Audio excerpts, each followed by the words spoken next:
A ballerina's perspective, from performing with New York City Ballet and Alvin Ailey American Dance Theater to publishing poetry books and mentoring kids and teens. Join us in a weekly discussion with experts to gain mental health clarity and achieve growth and moral consciousness. Give our show a 5 stars, comment, share, and come along for the ride. Welcome back to another episode of the Growth, Grace, and Gratitude podcast. Today we have a special guest with us, Lee Baucom, PhD, creator of the Save the Marriage system used around the world for over 2 decades. He's an author on relationship issues and marriage recovery. As a relationship coach, Lee works with people around the world to save and restore their intimate relationships even when a partner has given up. His method proved useful for people working on their own to turn their marriages and committed relationships around into loving, thriving, connected relationships.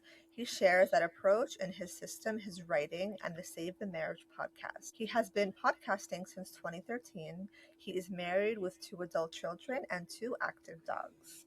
So excited to chat with you today, Lee. I love the whole idea of healing through relationship. A lot of my podcast is about spirituality. And a key part of having a spiritual lifestyle is, in fact, navigating relationships, which probably is very tricky. But I think when it comes to wanting a holistic relationship, it all becomes spiritual, right? Yeah. In fact, if we just want to jump in, that's one way that we connect. I believe that there are 3 levels of connection. And the interesting thing is we're going to divide it out, but I think the spirituality goes through all 3, but let's just name them just so we're clear about them. The first one is physical connection. That's loving touch. My puppy dog is just behind me, and that's what she understands, right? In the evenings when I'm sitting on the couch, she's up against me because that makes her feel connected. That embodiment, though, has a spiritual side to it too, right? I mean, that's what we're carrying around with us, and that's how we do that piece. And so physical connection in a committed relationship is any loving touch. Just be clear, loving touch, not any touch, but any loving touch. Then there is emotional connection. So if we talk about physical, that is nonverbal. You can't talk about hugging somebody, you hug somebody. It doesn't matter if you're just talking about it, it's doing it, right? Emotional connection is nonverbal in the sense that as we're sitting here talking, and by the way, these 3 areas are true in any relationship. They're just more focused in a committed relationship, including marriage. So as we're talking, you're nodding your head along in agreement. I go, okay, you get what I'm saying, right? That is emotional connection. In a marriage, these 2 levels are about feeling like you get each other and that you support each other. Again, feeling gotten and supported enforces our own spirituality and how we are in the world, which leads to that other level of connection, which is spiritual connection. And that is where we reveal what's most deeply held to us, what our deepest thoughts are. And when I say spiritual, in a lot of arenas, someone will say, oh, you mean religion? And I don't, although that does carry with us a lot of our deep values. I'm talking about when you share what's the value, what are the deepest things to you, your dreams, your hopes, your fears. And when you're in that committed relationship, that is the deepest level of yourself. That's that vulnerability we don't share in many other places. And so if you're not able to share that with somebody else, I do think it gets in the way of being in the world and in your own spirituality. Very, very true. 100% agree. And I think a lot of times when we are struggling to express ourselves, we might also be struggling to understand who we are, because oftentimes we anticipate somebody else understanding us before we do. And that's like an interesting desire we have, sometimes unconsciously so, that we're not able to express ourselves and our thoughts and emotions. That's where nervous system regulation comes in play, and that's where a lot of people start working on themselves. They start going to therapy, having like self-love time, me time. What is your take on all of this in hopes of bettering themselves and a relationship? Yeah. So one of the things that is important about committed relationships and marriage more specifically is that we have this opportunity of forming a we, like we are in this together, like we're a team. And sometimes people go, oh, you mean I have to lose my identity to blend into this? And so to get to your point, no. The only way you can really enter into that level of connection is by being your best self. That you and that requires you to have worked on yourself, to know yourself, to bring your best self forward. So if somebody is exhausted and feels guilty about taking care of themselves, they are dulling their number one instrument of being in the world and being in that relationship. They don't have the resources to do that. And so I see that as part of the process. Growth has been a fairly recent expectation in marriage, and I think an important one. So the surveys have shown, and this has changed even in the time I've been doing the work, which is now into the 33rd decade here of working with couples. The term that we use now is self-expansion. And when people rate whether they are satisfied with a relationship, one of their biggest criteria is, does my partner support my self-expansion, my growth? And that could include therapy, but it could include new hobbies, new explorations of their spirituality or other areas of life. The opposite of that is people, when they don't feel supported in that, show low satisfaction with their relationship.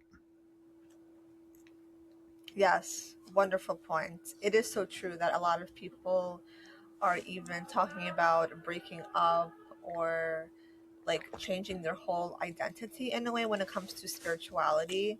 And they do search for partners that align with their like evolutionary journey, like you mentioned, the growth part. It is so true. I think there's probably something about the collective that's experiencing this passion or desire to keep evolving or keep growing.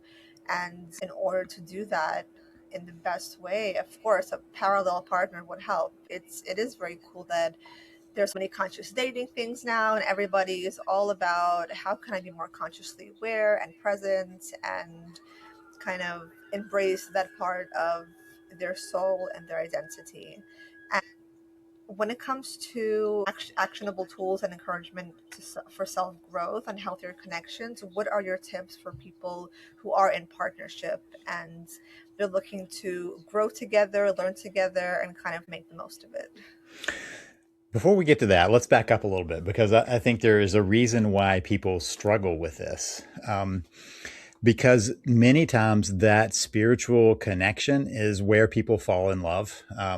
For years, I would see couples before they got married. If they were married in 7 different places of faith in the community I was working in, they had to come to my office 3 times. So I heard a lot of stories about how did we fall in love. I was always asking, just, how did that form?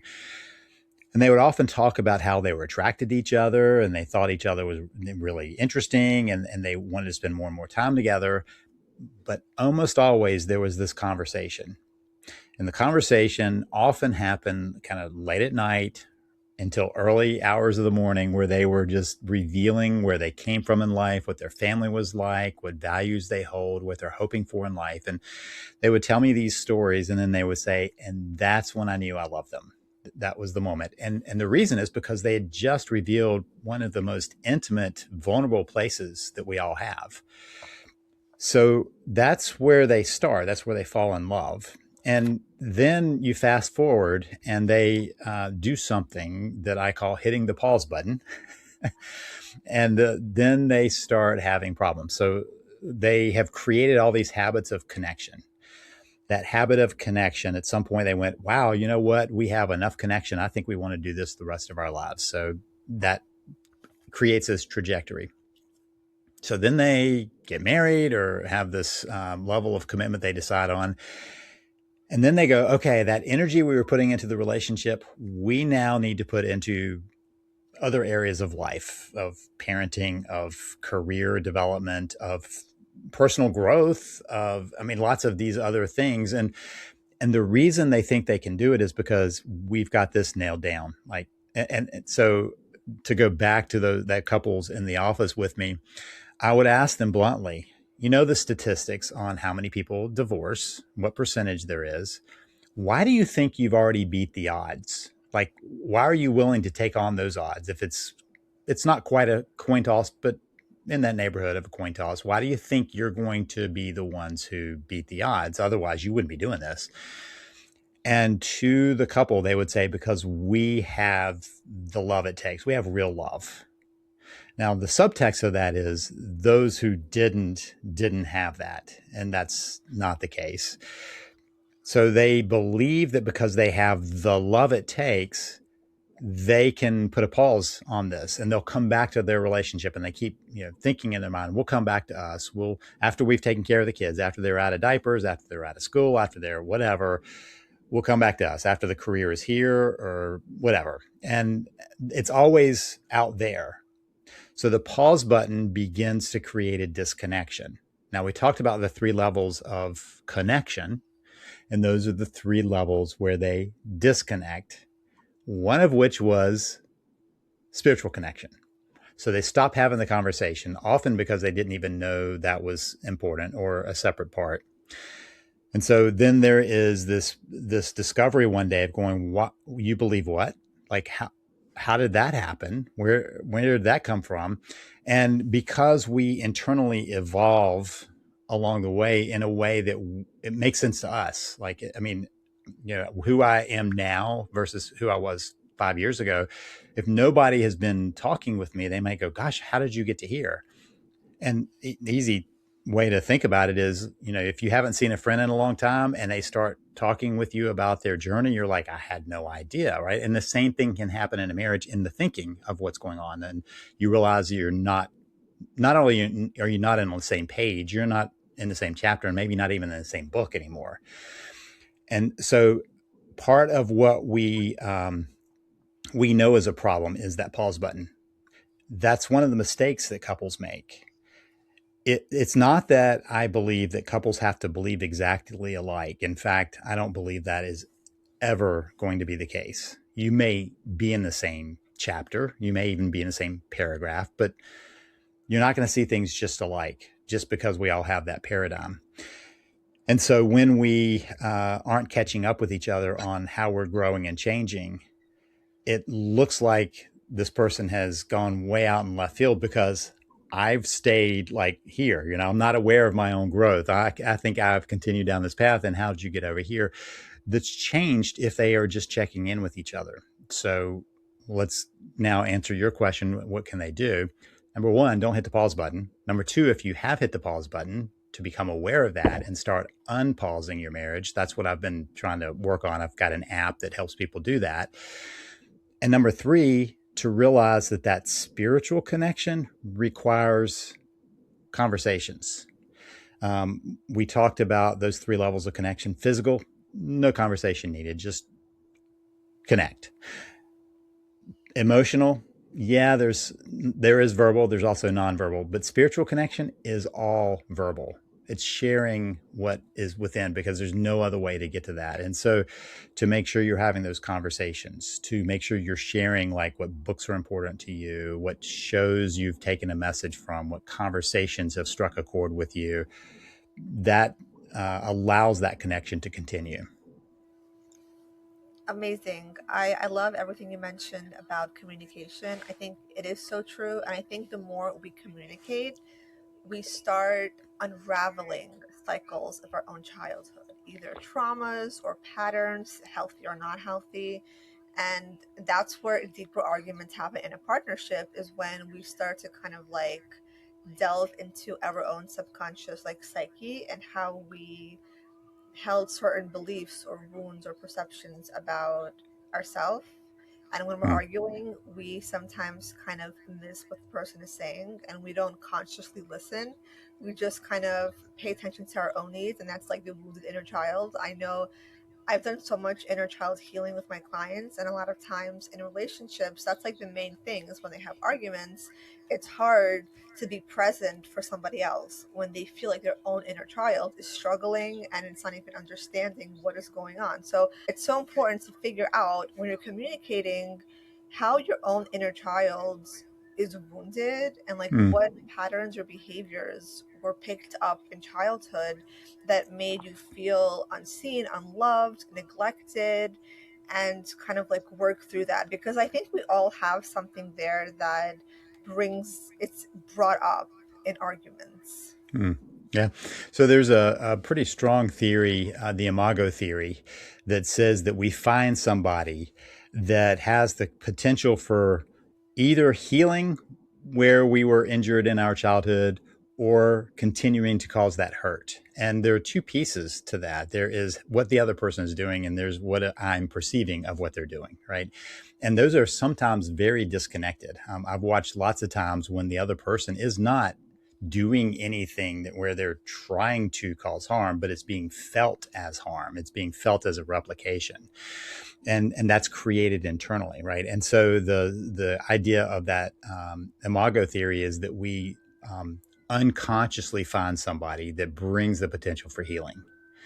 But if we don't get to that, we get to the pain and we re-inflict the pain on each other. And it goes both ways. So it's not one person feeling injured, it's both people feeling injured. And so as I've watched that, one of the core pieces of avoiding that is making sure that you don't become disconnected. Because what happens when we're disconnected is that we start taking everything personally. We're aware of our own pain, right? And that's one of the things that is always true when you're in pain. You are so focused on your pain that you can't see the dance of pain, our pain. You can't see how we are interacting. You're only seeing what you are doing to me. And so that disconnection, however small, begins to expand, and it goes from disconnection all the way down to disdain. Because that distance is growing, and so there's disregard and disrespect along the way, and then we hit disdain, and at that point, it's all injury. All you can see is how this person is causing you harm. So true, yes. If you're ready to shake off that daily stress, come join us for online beginner adult ballet and yoga classes each week to connect with the flow of movement and the art of ballet into perfect synergy. Come as you are and learn to love your body a little bit more and gain strength and flexibility with each class. All are welcome. Sign up at balletartsmovement@gmail.com. First class free.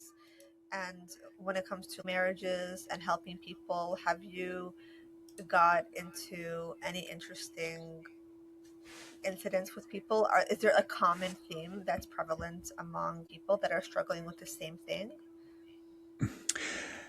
So what's interesting about what I have worked on is that I realized that when people were coming to me, they have common conflict points. The five big common conflict points are money, kids, religion, and politics now. And we used to just say religion, but now religion and politics, in-laws, and sex. Those are the big five. The thing is, and as a secondary thing, people would also often come to me and say, you need to help us with our communication problem. And that is an easy default to that. All of that and more are symptoms of the disconnection. So the commonality across it is that they have become disconnected. And the sad thing is that when they hit that pause button, they they do it for good reasons. They don't do it to be hurting the other. They don't say, you know what, I think I'm just going to disconnect from you. They go, you know what, we need to spend our time parenting, jobbing, growing, whatever it is, whatever those things are. And then the symptoms start showing up. So when they're coming to my office, if I'm dealing with, okay, how are you going to do your money? How are you going to do the parenting? How do we negotiate the politics or the religion or whatever? How do you deal with the in-law issue, or how do you deal with sex? You're dealing with the symptoms. Kind of like going to the doctor and they're going, you know what, you've got an infection, so just take this for the fever. That should be fine. You're just covering a symptom. And the underlying issue of disconnection has never been solved. That is such an excellent point. It is so true. Disconnection really aggravates the subconscious mind, and that creates for arguments, intentional or not. And interestingly enough, how you start talking about politics and beliefs about finance, money. Today is National Equal Pay Day, so that is a great topic for people, because it's like there is traditional, there is more liberal perspective. It's like there are gender roles. There's so Mhm. much about finance and filing jointly, and there is so much about like the personal belief and how do we get that across to make sure that we're aligned, because oftentimes we don't even share our beliefs and we kind of expect somebody to either know that or align with that. So it is a great point. Yeah, and so you use the word expect. One of the things I think is always dangerous in relationships, well, we'll just broaden it to life, but particularly in relationships, is expectations. Spoken expectations or unspoken expectations, both of them that get us into trouble. So if I'm expecting my spouse to understand how I think about something, I'm not sharing it. Just I assume I expect them to do it. I'm going to be disappointed when what they do shows something different. Yeah, I mean, the expectations that someone sees the world my way is the trap we fall into. Why wouldn't they see the world? Because we love each other and, we're on the same page, but you're not on the same page. And one of the things I try to point out to people is to leave that behind, the belief that we are on the same page. The possibility of talking about what pages you're on. Yes. So in terms of politics, I think there is something that we've lost in the difference between um, understanding how someone sees the world. That's a curiosity question. And agreeing with how they see the world. That's an unnecessary expectation. I can be interested in how my spouse sees the world. If I'm not expecting that my spouse is going to see it exactly like I do, then that's not a threat. If I expect my spouse to see things just as I do, I'm going to be disappointed. And so expectation always leads to disappointment. If you want to know if you are having expectations, look at the last time you had a disappointment. That's based in expectation. Interesting. And what about the idea of building connection through standards? Because I know people who are all about like setting standards and kind of laying out what they want in their life and like communicating that. Are those bad expectations to tell people whatever they're looking for in a partner? And then it's like they're trying to express themselves because they want to build connection. How do you Yeah, build connection without expectation? great question. If I say, this is how you need to be, if that's how I'm setting a standard, I'm already in trouble. I can set my standards. Like I know what I expect of myself. That's what I think of as a standard is this is what I expect of myself. If I put that on somebody else, I've already created a problem. Now, if I say, hey, you know what? If this isn't you, that's okay. We just need to part ways. That's different. If I'm saying this is how you have to be, I'm creating. So there are two levels of expectations. There are stated expectations and there are more implicit expectations. It's just like, this is how I see the world. A stated expectation and explicit expectation is something that I would say, like, I expect you to do this. They're not agreeing to that. That's the antidote to this. We can agree with each other to treat each other in these ways. So to your thing of saying, that these are what I'm expecting in a relationship, allows the person to say, yeah, that's not me. And that's different than saying, my expectation of you is that you will do these things. Doesn't matter what you think about that. That's what I'm expecting. So I'm trying to clarify why expectations don't work. Because I've had this conversation lots of times when I'm teaching it. And so I said this in a session that I was teaching, and I saw the mother across the room who crossed her arms and glared at me. And I went, okay, she's not on page with me. So I tried to say, what do you think? And she said, I have expectations of my kids and they must follow them. And I said, that will not work. And she said, yes, it will. I will make it work. And I said, okay, let me test that for you. What is one of your expectations? And she said, I expect them to be honest with me, honest in everything. That was her expectation. I'm like, okay, so how do you make that happen?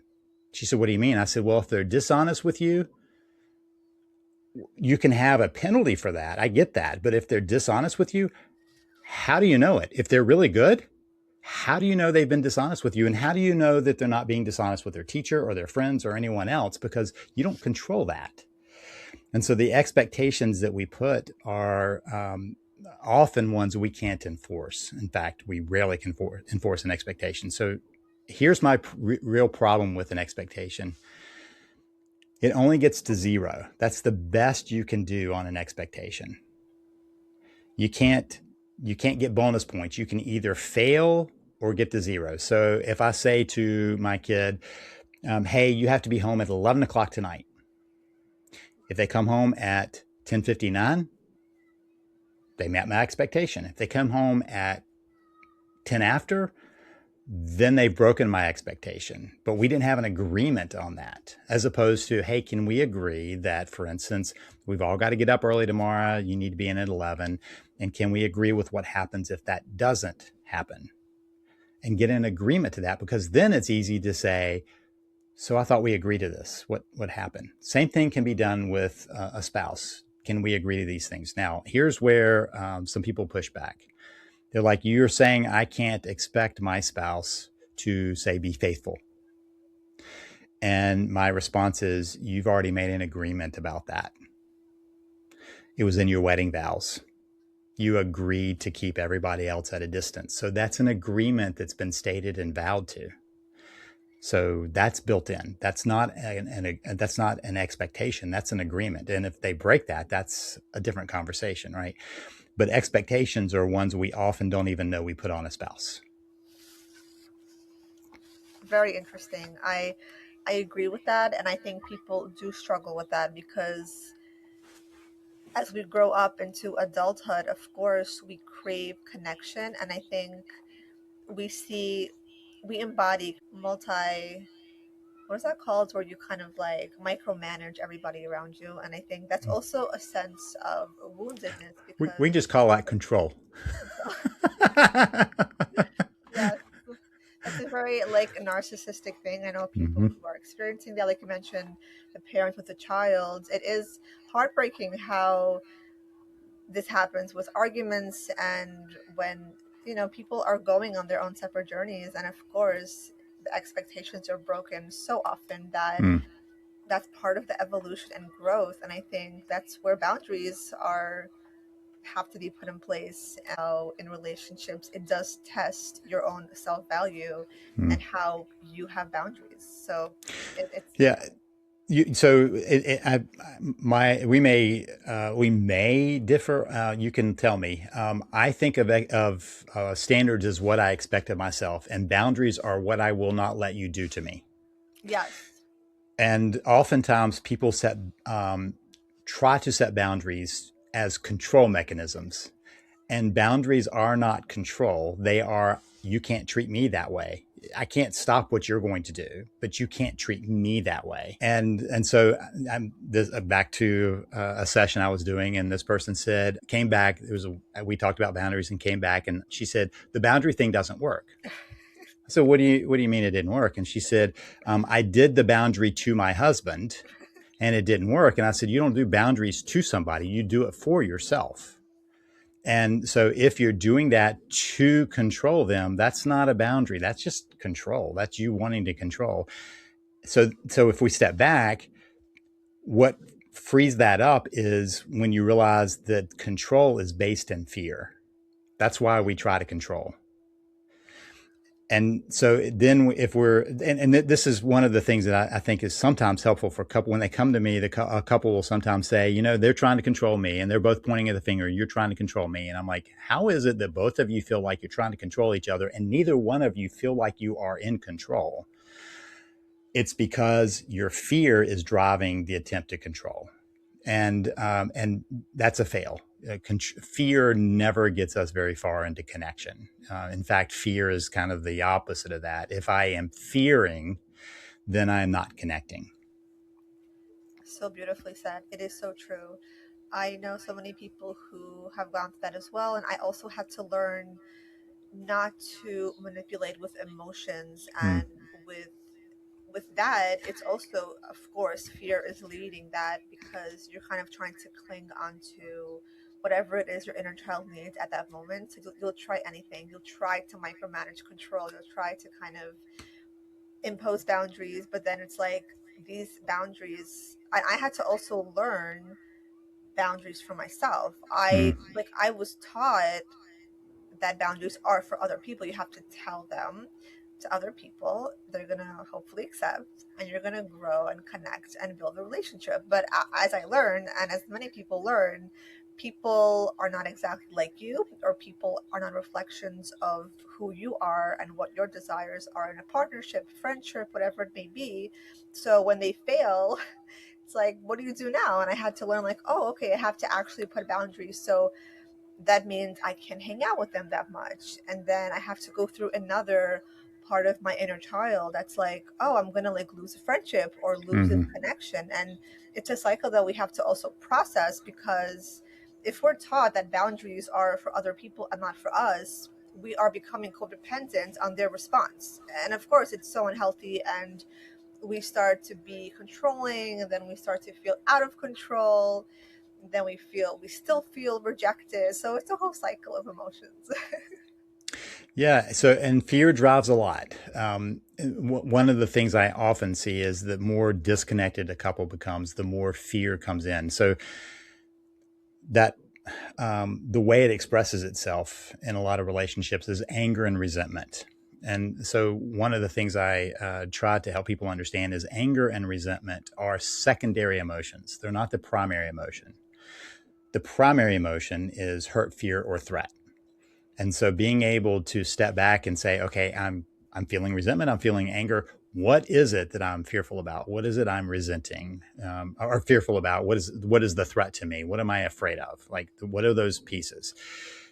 The other way to use that is when a spouse or a partner is coming with anger, is to ask the question, I wonder what is causing the fear, the hurt, the threat, because we can address that. Anger is repulsive. That's the design of anger.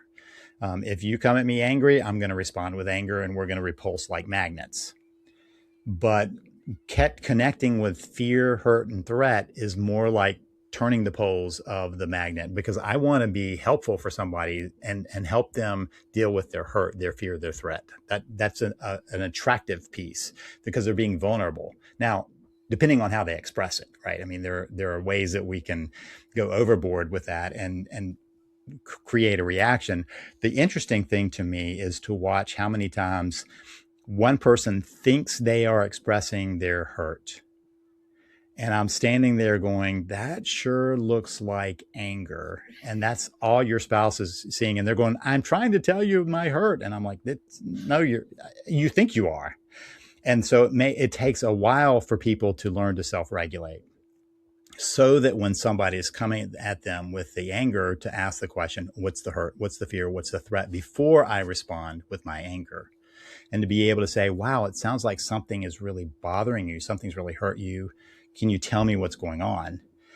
Because many times in intimate relationships, people don't mean to be leaking out the anger that they leak out. So the having that frame is helpful, but difficult. When people want to learn that skill, I suggest they learn it outside of that relationship first, to test it outside, to ask the question, I wonder why that person is doing that way. Someone cuts me off in traffic and is aggressive. I wonder what's going on with them. Instead of going, I'll show you, let me run up on your bumper, I can say, I wonder what's going on with them. What's the hurt? What's the fear? What's the threat? What's got them that aggravated? When we see that around, we can be curious about it, so that we're creating the mental framework to use in more intimate relationships.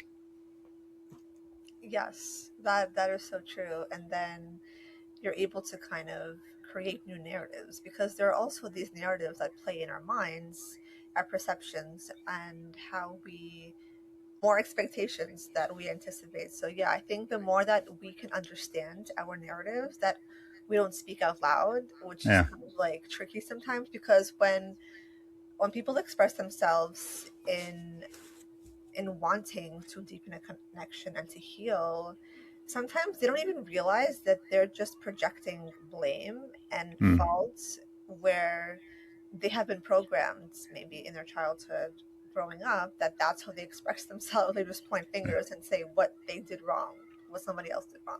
So it's like it's a whole restructuring of the psyche and how we understand ourselves and how we also project and why we project. It's also like a defense mechanism. We don't want to take responsibility or accountability. And it's like Mm. the more we are aware of the fear of connection or disconnection, I think that's going to bring up a lot to want to heal that. Because I know so many people in adulthood are wanting to heal so much of their past and their childhood. So they're going in those deep emotions and experiences, and they're so raw and vulnerable. And I think that that's what makes a really good friendship and partnership. It's that the building of intimacy with yourself and your past self in tandem with your partner or your friend. So it is a whole spiritual journey for sure. Yeah. Well, and it's interesting you said that, sometimes we're thinking in narratives, and I think what you mean by that is we're always thinking in narrative. That is how we think, right? And so we're always narrating. And if we are so our wiring is to look for the threat narrative. That's we can thank our ancient ancestors that used that to stay alive, and then we carry it with us because that ties into the threats that we felt along the way, often in childhood and other relationships. And so we have this narrative where we fill in the information. We don't like to have ambiguity in our stories, and so we tell a good story, and so we fill in the narrative, and we almost always fill in the narrative with the negative, and the hero of that story is ourselves. So you put that together, and if you're not careful and there's disconnection, that does end up in that blame and that projection because we don't want to see it in ourselves. That's so true. And other people actually blame themselves. So there are so many different kinds of people who are actually empaths, and they're so deeply feeling and Mm. they blame themselves too much. And that's where the really unhealthy, toxic relationship happens with narcissists and empaths, which is really chaotic. And empaths are healing that and having to go through just the whole self renewal process because they want to better themselves and they want to kind of heal their attachment styles. I think how we attach also plays a role in how we like have anticipations or not. I Mm. know like a lot of people, yeah, go ahead. Well, I love the fact that you just said something about attachment styles because I often hear people use their attachment style as the excuse of that's just who they are. And you talked about healing their attachment style. And that is a profound people. I mean, that's something to really key in that the attachment wounds that we have from childhood do not have to dictate how we live the rest of our lives. That there are ways of healing that attachment style, and unfortunately. Many people will read a book or watch a TikTok or whatever and go, oh, that's my attachment style and that's just the way I am. And then they use that as the narrative to say, this is why I relate the way I do. Can't do anything about it. Exactly, yes. Like I mean, I even personally went through a breakup and I had anxious attachment style, which is like that was not like me growing up. So, and I had to heal that because obviously you catch yourself being in this vulnerable space of codependency and anxiety and confusion. And when you realize you don't like that about yourself, you don't want to be part of that space, you take kind of yourself accountable. So I had to start being accountable for how I Mm, felt and how I was too like anticipating too much, and obviously I had to understand what my patterns were and my fears were. So I had to take a step back a lot and I had to kind of like play out the narratives, the anxieties without reacting, which is very hard, but you can do it. So of course people, like you said, they are kind of identifying their attachment style and kind of clinging onto it, but yes, you can totally heal that because like who wants that victim minded mm, perspective of a lifestyle, because you can't really be truly happy unless you are building a secure attachment, because I mean it's challenging. Obviously you always will blame either yourself too much or somebody else too much, and then you can even see the truth. Sometimes somebody is at fault and sometimes you're at fault, and it's like mm. you're not going to be able to see accurately which is true.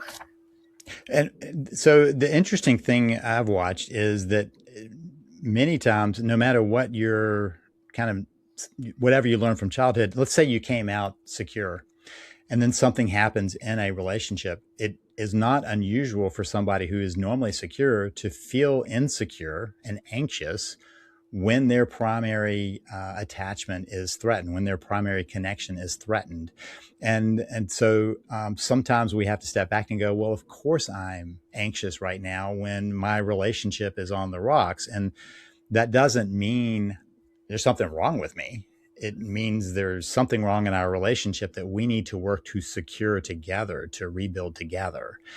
So, I mean, the whole I firmly believe, in fact, lots of my theory is built on attachment uh, uh, studies and research that was done on kids, knowing that we as humans need connection. So, attachment for kids, connection for adults. We get to choose as adults what our relationships are. Kids are attached because they need protection and survival. So, that changes.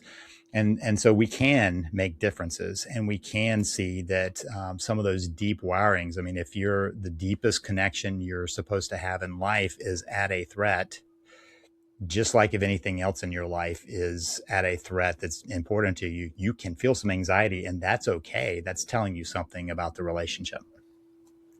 That is so true. Yes, it's such a wonderful conversation, and you have a podcast as well. What is your favorite part about podcasting, and have you had like really interesting stories come up? So podcasting has allowed me to do a couple of things. One is to talk about what I think. A lot of my podcasts are solo episodes where I'm just talking about what I think is important. Then I get to interview interesting people and pick their brains, which is a lot of fun. I've also used it to write books because you talk about it out loud and suddenly you go, wow, that makes sense, and you can write books from that too. So it's been for me the experience of broadening my own thoughts. Nobody in any field has finished their thinking and growing, and so we're all learning and going, okay, what works better? How do we do this better? So podcasting is part of my growth strategy. I love it. I totally agree. Every time I am connecting with people, I'm learning so much about my own personality and my own beliefs. And it just feels so wonderful to connect with people, and also like a spiritual way, because everybody is kind of talking for the purpose of growth and healing and recovery. So there's so much beauty in connecting in this kind of way, communicating and Mm. interacting. And you're an author of so many books that's so inspiring. And you also have the Thrive Journal, which I think is really cool. Is this kind of like a gratitude journal? It has gratitude elements to it, but no, it's yes and no. I guess is the bottom. Um, so the Thrive Journal is designed to help you build a thriving life, kind of a day at a time. And so you're setting up your day in the morning. It's actually a morning evening exercise. You're setting up your day in the morning, which includes noting what you're grateful for at that moment. I think that is an important part of retraining the brain to look for what we're grateful for. But there are other pieces of that, particularly how do I want to show up today? What's going to be most important for me and how I want to show up today? And at the end of the day, it's not a can I critique myself? It's to ask the question, how did I do in what I wanted to do so that I can grow as I step into tomorrow, right? So it's kind of a wrap up, reflect, and get ready for the next day. For some people, it's kind of like closing the door, like, okay, that the day is done. I'm going to leave that behind, but I'll take some things I learned from it and move it forward. So it's a daily practice, morning and evening. Fantastic. That's so cool. I think it's always so helpful to have something that can boost your mood, and I think that's the best way to boost your mood and find presence is through those moments of clarity. This is how we also build the gratitude muscle as well. We have to take those moments and not run away or escape from them, and they're so simple and kind of like they are the foundation. So yeah, it's such a great thing. And when people connect with you and see your podcast, see all the work you're doing. Yeah, so there are kind of two paths depending on where people are. There are lots of people who have realized they hit the pause button and aren't sure how to undo that because they're now in habits of disconnection. And so part of what we're trying to do is create the new systems of connection. And so I did that in the Unpause app. What I like about an app is an app will, as opposed to a book, you can have a book sitting on beside your bed forever and not touch it. But an app will at least remind you of what you need to be working on. So the app will send you reminders. Have you done today's exercise? So we have exercises in it, which actually part of them are modeled on the Thrive Journal because that's been so effective. And then add some other pieces specifically to a relationship. Then I have some trainings in there to give people a roadmap. A lot of people just don't know how to build a good relationship. And so we have the know-how in there, some assessment tools to help people figure out where they are. And it's just a daily process. So that's at unpauseyourmarriage.com. Unpauseyourmarriage.com is if you realize that you're in that pause phase and you want to unpause your marriage. So unpauseyourmarriage.com. There are some people who realize that they have paused it so long that they are now at a critical point. And that's why I created the Save the Marriage system. And that is designed to help people rebuild, even if they're right now the only one who wants to work on things. And that's at savethemarriage.com. So savethemarriage.com. I try to be pretty obvious with my URLs. If you're at that problem point. The podcast is at savethemarriagepodcast.com. Savethemarriagepodcast.com will get you onto the page for all of that. Or you can just do a search for Save the Marriage wherever you like to listen to your podcast. It's all out there on Spotify or Apple or Overcast or wherever. Fantastic. Thank you so much, Lee, for coming on the podcast and sharing all of these amazing tips for helping people in partnership, relationship, marriage to kind of help them deal with their own spiritual boundaries and roadblocks and help them become more happy. And I think that's such a beautiful message you're sending out into the world and helping people, helping couples. So thank you so much for your wisdom, your expertise, and your story. Well, thank you for a delightful conversation.